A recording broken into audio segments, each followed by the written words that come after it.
우리가 살다가 보면 어려울 때가 꼭 있습니다. 오늘 성경은 야곱이 참 어려웠던 상태를 지금 오늘 우리들에게 얘기를 하고 있습니다. 야곱이 지금 집에서 쫓겨나서 지금 어디를 가고 있는데, 가다가 보니까 이제 날이 저물었습니다. 이제 잠을 자야 될 텐데 여기저기 광야입니다. 아무것도 없는 곳입니다. 여기 성경을 보게 되면 한 곳에 이르러 그렇게 얘기를 합니다. 한 곳. 이건 야곱이 이곳이 어떤 곳인지를 모르는 거예요. 그냥 어떤 똑같은 광야의 한 지점. 거기서 잠을 자려고 하니까 요관이 있습니까? 아니면 또 어디 민가라도 있어서 거기서 좀 잘 수가 있는 상황도 아니고 아무것도 없는 상황이라 지금 야곱은 돌베개에 돌을 하나 가져다가 베개를 대고 그렇게 하고 이제 잠을 자고 있습니다. 사람이 어려운데 한 이 정도까지 어려워질 수 있을까? 아마 물론 이보다 더 어려워질 수도 있지만 보통 보면 이만큼이면 인간이 거의 그냥 그 어려움의 밑바닥에 있는 상태다. 이렇게 이제 볼 수가 있을 것입니다. 근데 자다가 꿈을 꾸게 됩니다. 꿈에서 천사들이 오르락 내리락 하는 것을 봤다 그래요. 성경학자들은, 특별히 유대교 그 학자들은 이 오르락 내리락을 굉장히 중요하게 이제 봅니다. 이 오르락이 먼저라고 하는 건 뭐냐면 야곱에게 있었던 천사가 지금 하나님께로 올라가고 있고, 그 다음에 이 천사가 올라가니까 동시에 한 천사가 내려오고 있었단 말이에요. 야곱에게로. 이것은 그 천사들의 임무 교대 시간이었다. 이렇게 이제 어떤 분은 해석을 했습니다. 야곱에게 천사가 있었습니다. 야곱을 지키는 천사가 있었습니다. 그리고 그 천사가 한 사람이 그냥 24시간 야곱을 지켰던 것이 아니고 이제 일정한 시간을 야곱을 지키면 그 다음엔 다시 또 하나님께로 올라가서 보고를 하는 거죠. 그리고 그때 그 공백을 두지 않고 또 다른 천사가 야곱에게로 내려오는 그런 상황을 지금 성경은 얘기를 하고 있습니다. 하나님께서 천사의 보고를 받지 않으면 모르시느냐? 그건 아닙니다만, 그럼에도 불구하고 다 아심에도 불구하고 하나님은 천사들의 보고를 받으신단 말이에요. 이게 우리에게는 하나의 아주 오묘하고 놀라운 신비의 영역에 속합니다. 예수님께서 그런 얘기를 하신 적이 있죠. 어린아이들을 무시하지 말라고 그랬습니다. 이 어린아이들을 담당하고 있는 천사들이 하나님을 항상 뵙는다 그래요. 원어에 보면 항상 뵙는다 그래요. 시도 때도 없이 언제든지 어린아이를 책임진 천사는 사전에 면회 약속을 하거나 면담 약속을 하지 않고도 어떤 절차도 필요 없이 그냥 하나님을 만날 수가 있다. 그러니까 이 아이들이 얼마나 귀한 존재냐 하는 거죠. 전 여러 번 얘기했습니다마는 이 영락교회를 목사하시고 하늘나라 가신 한경진 목사님은요, 그 목사님을 한번 만나려면 굉장히 절차가 복잡해. 큰 교회 목사님이라 저희들도 신학생 때 한번 만나려고 그러니까 사전에 전화로 약속을 하고 비서실을 통하고, 그리고 이제 비서가 부탁을 합니다. 절대로 10분 이상은 안 됩니다. 그렇게 해서 겨우 한번 뵌 적이 있는데 그 한경진 목사님이 아무 때고 언제든지 어느 상황에서도 무조건 만날 수 있는 분들이 영락교에 있어요. 누구냐면 구역장이 한경진 목사님 만나자 그러면 회의 도중에서도 만나고 아무리 바쁜 상황이 있어도 그냥 구역장이 만나자 그러면 그냥 만나는 거예요. 그게 무슨 얘기냐? 성도들 한 사람 한 사람을 귀하게 여겼다는 얘기. 그렇게 구역장이 한경진 목사님을 그냥 아무 때나 만날 수 있듯이 하나님께서는 어린아이를 맡은 천사들이 언제든지 만날 수가 있었다. 그러니까 이것은 오묘한 영역의 얘기를 하는 것입니다. 천사가 있다는 것입니다. 그리고 천사의 역할 중에 많은 역할을 하지만 그 중에 하나가 뭐냐면 하나님의 성도들을 보호하시고 지키시는 그런 일을 하고 있다는 것입니다.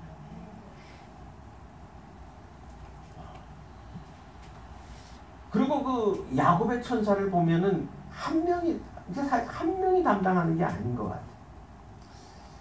이게 천사는 영적인 존재이기 때문에 24시간 잠을 안 자도 괜찮고 사실 피곤할 필요도 없어요. 24시간 지킨다고 해서 피곤할 필요도 없는데도 불구하고 그럼에도 불구하고 이제 교대를 한다.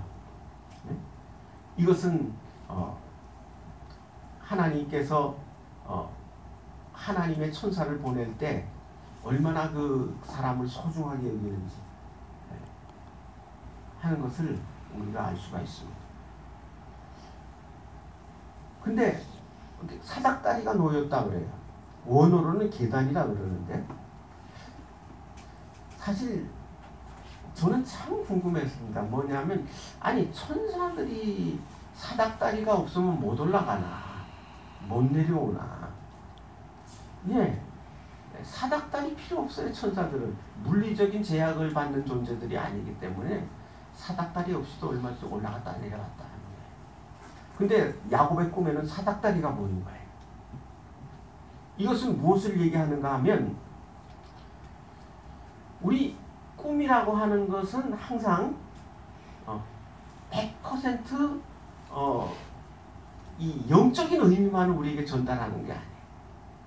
우리에게 학습되어진 그런 그 영역의 부분들이 이제 섞이는 거예요. 좀 어려운 얘기입니다만은. 그러니까 우리가 생각할 때 인간적으로 생각할 때는 올라가려면 계단이 필요한 거 아닙니까? 인간이 생각할 때는. 그렇기 때문에 이 야곱의 그 꿈에는 사닥다리가 보인 거예요. 말하자면 꿈속에서 자기가 이해할 수 있는 방법으로 이제 꿈을 보는 겁니다. 좀 더 자세한 얘기는 이제 어떤 또 시간이 나면 또 드리겠고요. 그 다음에 여기 보면은 천사들이 오르락내리락 하는데 그 위에 하나님이 계시는 거예요. 하나님께서 야곱에게 약속을 하시는 거예요. 뭐냐면 첫째는 나는 너희 그 할아버지, 너희 아버지의 하나님 여호와다. 자기 자신을 밝히는 거죠. 왜냐하면 우리가 전혀 모르는 상황 속에서 놀라운 분들을 만나게 될 때 제일 중요한 건 뭐냐? 그분이 누구시냐. 그게 제일 중요하지. 두 번째는 뭐냐면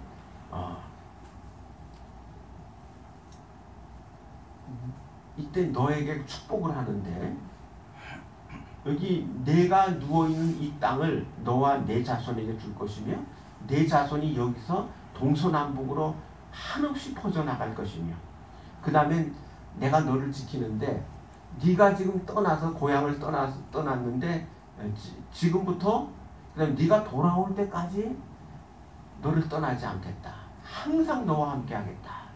그렇게 약속을 하시는 거예요. 야곱은요, 지금 광야에서 지금 돌베개를 베고 잠을 자는데 사실은 상당히 두려웠을 것입니다. 두려워야 정상이죠. 아무도 없는데 거기 맹수들만 우글거리는 그 장소에서 인간은 더군다나 어두워지면서 사방이 깜깜해집니다. 인간은 이 어둠에 대한 두려움이 근본적으로 있습니다. 어두우면 이 보이질 않아가지고 앞에 뭐가 있는지를 알 수가 없잖아요. 그래서 옛날에 우리 어렸을 때는 귀신 얘기가 굉장히 많았어요. 화장실도 밖으로 나가야 되는데 화장실에도 귀신이 있네, 뭣도 귀신이 있네 하면서 귀신 얘기를 굉장히 밤에 많이 했는데, 요즘에 자라나는 우리 청소년들 귀신 얘기 그렇게 많이 합니까? 귀신 얘기 많이 줄었을 거예요. 왜 그러냐면 이 전등 불빛이 밝아져 가지고 요즘엔 어디 가나 밝잖아요. 아주 시골로 내려가서 오지로 내려가지 않는 한은 웬만한 데 가면 불이 다 꺼진 데서도 글씨를 볼 수가 있어요. 어디든 대부분. 밝아지니까 밤이 밝아지니까 귀신 얘기가 자꾸 들어가는 거예요. 자꾸 줄어드는 거예요. 귀신 얘기는 무슨 얘기입니까? 그 두려움에 대한 표현입니다. 굉장히 두려웠을 것입니다. 이럴 때 짐승이 나타나도 두렵지만 사람이 나타나도 두렵습니다. 그 사람이 나에게 어떻게 하려는지 알 수가 없어요. 더군다나 이게 사막이나 광야에서는요, 이 자기의 친한 친구나 가족이나 친족이 아닌 이상은 다 적입니다. 사막의 구조가 그래요. 다 이게 적이거든요. 그러니까 거기선 짐승도 두렵지만은 사실은 사람이 더 두려운 거죠.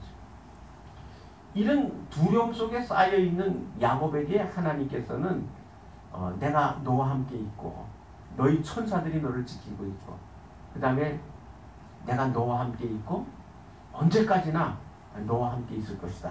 그렇게 약속을 하시는 겁니다. 참 놀라운 꿈을 꿨습니다. 꿈을 깨고 난 다음에 야곱은 이곳이 그냥 빈들인 줄 알았더니 여기가 하나님이 계신 곳이구나. 그래서 거기다가 베개했던 돌을 세우고 그다음 기름을 붓고 그 다음에 하나님 앞에 예배를 드립니다. 그리고 그곳 이름을 베델이라고 이름을 붙였는데 이 베델이라는 뜻은 하나님의 집이다. 이런 뜻입니다. 베트엘이라고. 그러니까 엘은 하나님, 베트는 집. 그래서 하나님의 집이다. 아무것도 없는 광야지만 야곱은 여기가 하나님의 집이라고 하는 것을 깨달을 수가 있었습니다.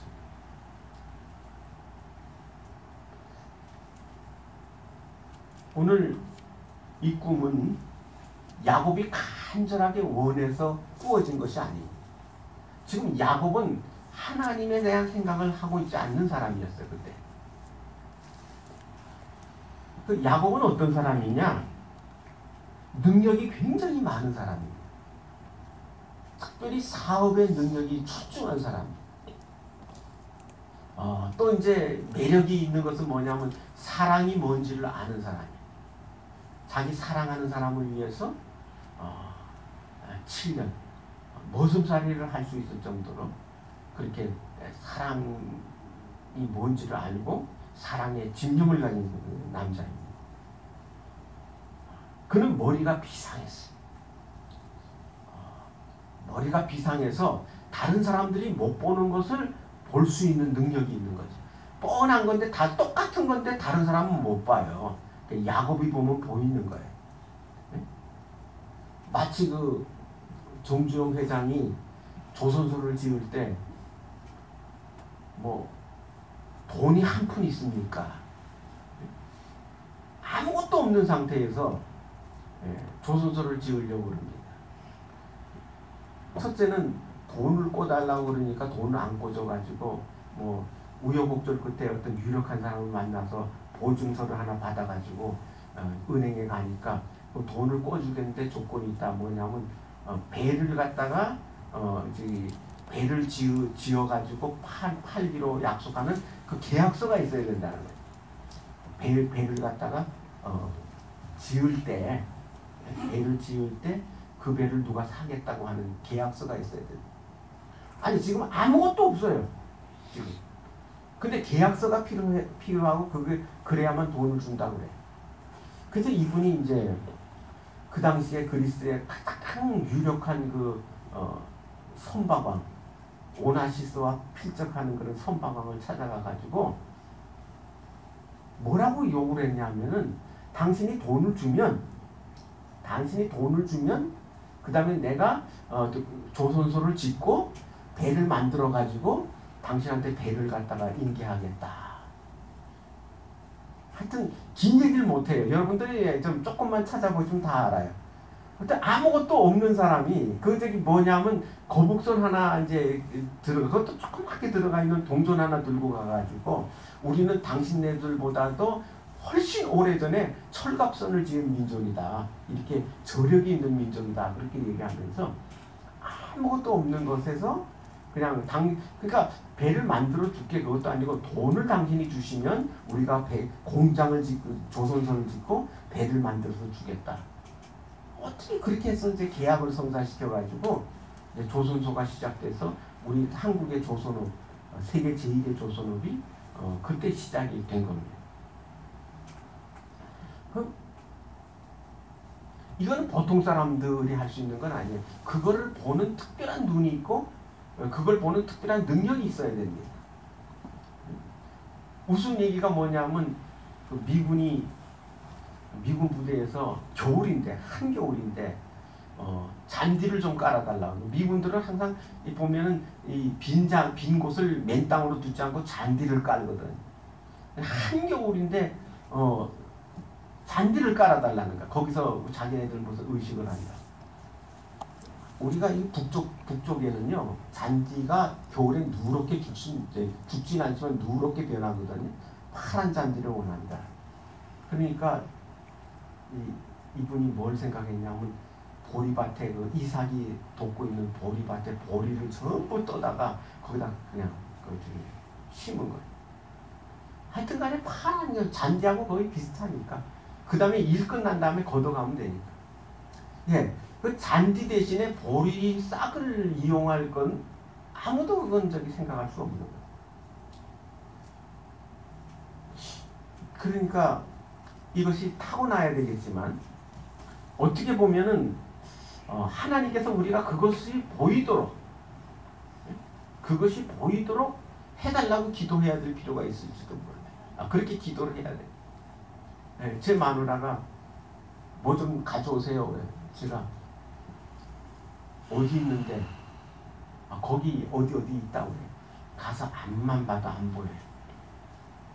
없는데 있다니까. 그래서 내가 또 들여다보는데 안 보여. 그러니까 답답하니까 와가지고 여기 있지 않냐 그러는데 똑같은 장소를 보는데 내 눈엔 안 보이는 거예요. 거기 분명히 있는데 내 눈엔 안 보이는 거예요. 내가 이거 시력 검사를 해야 되나 안과를 가봐야 되나. 예. 어쨌든 중요한 거는 안 보이는 사람한테는 안 보이는 거예요. 그게 보여야 되는데 말이죠. 근데 여기 보면은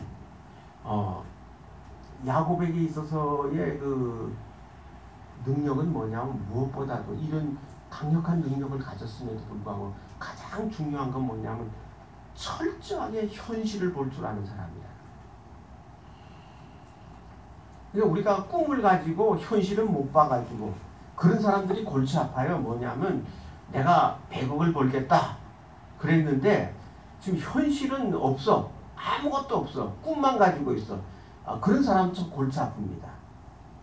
중요한 건 야곱은 뭐냐면 현실을 정확하게 본다는 거예요. 그리고 현실을 정확하게 본다는 건 뭐냐면 야곱에게 있어서는 되는 것과 안 되는 것, 할 수 있는 것과 할 수 없는 것을 정확하게 분별할 줄 알아요.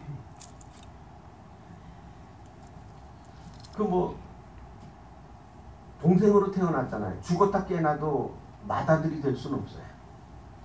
근데 맏아들이 될 수는 없는데 맏아들이 돼야 되겠다. 왜 장자의 그 유산을 받아야 되겠다. 이런 생각을 가지고 있는 거예요. 형한테 이제 팥죽 한 그릇을 주고서 장자의 명분을 샀습니다만은 그걸로 뭐 장자의 명분이 들어오는 건 아니에요. 제일 중요한 건 뭐냐면 아버지가 그걸 인정을 해야 되는데 아버지는 인정할 생각이 꿈에도 없거든요. 그러니까 어쨌든 그건 할 수 있는 데까지 하는 거예요. 그 다음에 이제 어머니가 이제 아버지가 돌아가실 때가 다 됐으니까 네가 형 대신에 들어가서 축복을 가로채서 받아라. 야곱이 뭐라 그러냐면 그러다가 저기 아버지한테 축복은커녕 저주받게 되면 어떡하냐. 그러니까 어머니가 뭐라 그러냐면 저주는 내가 받아마 이러면서 들이밀잖아요. 야곱은 그냥 맹목적인 사람이 아니에요. 이게 지금 들킬 가능성도 높고 들키면 축복 대신에 저주를 받는다. 이건 아는 사람입니다. 그 다음에 라반과 그 삼촌인 라반과 이제 품삯을 의논할 때 뭘 얘기하냐면 양들이 그냥 하얀 순백의 양들이 있고 얼룩덜룩한 양들이 있는데 얼룩덜룩한 양들을 나에게 품삯으로 달라고 그래요. 그 왜 그렇게 하느냐? 그냥 흰 양은 많거든요. 얼룩덜룩이 조금이거든요. 라반이란 사람이 아주 욕심쟁이다가 야비한 사람이라 절대로 흰 걸 달라 그러면 줄 사람이 아니에요. 그 현실적으로 내가 받을 수 있는 건 얼룩덜룩한 양밖에 받을 수가 없다. 그렇게 하고 이제 그러니까 이 라반이 그거는 괜찮아 하고 주는 거죠. 그 다음에 그 얼룩덜룩이를 어떻게 번식시키느냐? 그것은 이제 그 양들이 물 먹을 때 거기다가 얼룩덜룩하게 이제 그 나무를 벗겨가지고 이제 갖다 놓는 거예요. 근데 그게 미신이냐? 그게 아니고 성경을 잘 보면요. 하나님께서 꿈속에서 얘기하신 게 있어요. 얼룩덜룩한 게 다 네 거 내 거다 이런 얘기를 했으니까 자기가 할 수 있는 것을 했던 것 뿐입니다. 현실을 알아요. 근데 이런 사람의 특징이 뭐냐면 하나님께 기도하려고 하지 않아요. 노력을 많이 하고 그만큼 시간을 들여가지고 애를 써서 무엇인가를 얻으려고 그러지 하나님을 의지해서 기도하려고 하지 않아요. 그 하나님 만날 생각이 없어요. 할 수 없이 하나님께서는 야곱을 찾아오시는데 어떻게 문을 열어주지 않으니까 꿈이라고 하는 통로를 통해서 야곱에게 이제 야곱을 만나주시는 것입니다. 꿈이라고 하는 것은 우리가 인간이 잠이 들어도 가장 깊이 잠들었을 때 꾸게 되는 거예요. 그때는 인간이 완벽하게 무기력해진 상태입니다. 근전도를 해보면은 근육에 힘이 하나도 없어요. 모든 것이 다 수독된 거예요. 그래서 그 일본의 그 영주들은요, 이 자기 자는 침실 마당에다가 전부 자갈을 깔아놨어. 왜 자갈을 깔았냐 하면은 자객들이 죽이려고 암살하려고 들어올 때 그 마당을 지나와야 되는데 자갈을 깔아놓으면은 발소리를 안 낼 수가 없거든요. 왜냐하면 자기가 잠들고 있을 때는 전혀 무방비 상태고 자기 자고 있을 동안에 누가 와서 자기를 죽이면 꼼짝없이 죽을 수밖에 없다는 걸 알기 때문에 그 방비를 그렇게 해서 하는 거죠. 근데 이게 잠이라고 하는 것이 인간의 능력으로 볼 때는 완전 무능력 상태인데 사실은 우리 몸은 아주 활발하게 움직이는 영역이 있어. 뇌가 뇌는 활발하게 움직여요. 그동안에 상처받았던 것, 기억도 보면 우리가 하루 종일 받았던 기억 중에 버려야 될 기억과 저장해야 될 기억을 분류를 하는 거예요, 자꾸. 그렇게 하고, 그 다음에 몸의 세포를 갖다 활성화시키고, 뭐 상처 난 거 회복시키고, 마음의 상처든 몸의 상처든 회복시키고, 그런 활발한 행동을 하게 되는 거죠. 우리는 몰라요. 무능력해져요. 그러나 그동안에 그 밤에 잠자는 동안에 하나님께서 그걸 다 하시는 거예요. 우리 몸을 새롭게 잠을 잘 자고 일어나면 그 새로운 인간이 되는 거예요. 모든 것이 회복되어서 새로운 인간으로 이제 새 출발을 하는 것입니다.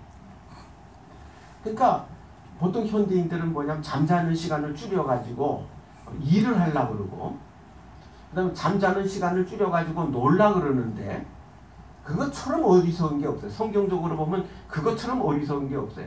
그러니까 하나님이 하시는 일은 못하게 내버려 두고 자기가 어떻게 해보려고 애를 쓰는데 세상이 그것처럼 어리석은 일이 없습니다. 근데 그 영역 가운데서도 뭐냐면 인간이 가장 깊이 잠들었을 때 꿈을 꾸거든. 거기서는 인간의 그 가지고 있던 모든 그 생각들을 우리는 고르잖아요. 깨어있을 때는. 근데 그런 기능이 다 없어져요. 내가 원래 가졌던 마음이 그대로 다 드러나는 거예요. 원래 있었던 마음들이. 그래서 이제 그 꿈을 꾸면서 치유가 되는데 그 영역에 하나님께서 오시는 거예요. 그래서 예수 믿는 사람들에게 꿈은요, 무의미한 것이 아닙니다. 뭔가 의미가 있어요. 근데 의미를 정확하게 해석을 해야 돼요. 뭐냐면 자꾸 엉뚱하게 막 자꾸 해석하지 말고 꿈을 꾸고 나면 이것이 나의 그 마음의 상태를 얘기하는 것인지 아니면 이 나의 그 상처를 얘기하는 것인지 아니면 내가 이제 하나님께서 나에게 뭔가를 알려주려고 그러시는 건지 이런 것들을 잘 구별할 수 있어야 돼요. 오늘 야곱은 아무것도 아닌 장소가 거룩한 장소가 됐어요. 왜냐하면 하나님을 만났기 때문에. 우리가 일상생활에서 사실 평범한 하루하루의 삶이라고 하는 것, 맨날 들어가는 집, 맨날 일하는 직장, 맨날 지나가는 그 길, 네? 거기에 우리가 하나님을 발견하게 된다면, 하나님을 만나게 된다면 그곳이 거룩한 장소가 될 것입니다. 우리가 이 맥주감사주의를 드리면서 보리 안 먹는 지가 언제나 된지 모르겠어요.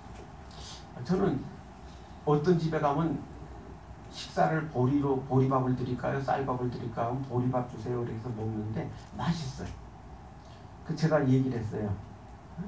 보리밥 맛있던데 그랬더니 어떤 목사님이 꽁보리밥으로 안 먹어봐서 그래. 안 먹어봐서 그랬대. 네, 모르죠. 지금 우리가 이 보리를 추수하는 것을 감사하게 됐냐 말이에요. 근데 우리 형편에 보리 고개를 생각하지 않고 보리를 안 먹어도 충분히 살 수 있게 됐으니까 그걸 감사하는 거 아니겠습니까? 우리가 이제 맥주 감사주의를 왜 한국교회가 없애지 않는 이유는 그겁니다. 왜냐하면 우리 그것이 감사할 일이죠. 그것을 깨달을 때 우리의 삶은 하나의 그 평범한 삶에서 정말 영적인 의미를 깨닫는 삶으로 바뀌게 될 것입니다. 기도하시겠습니다.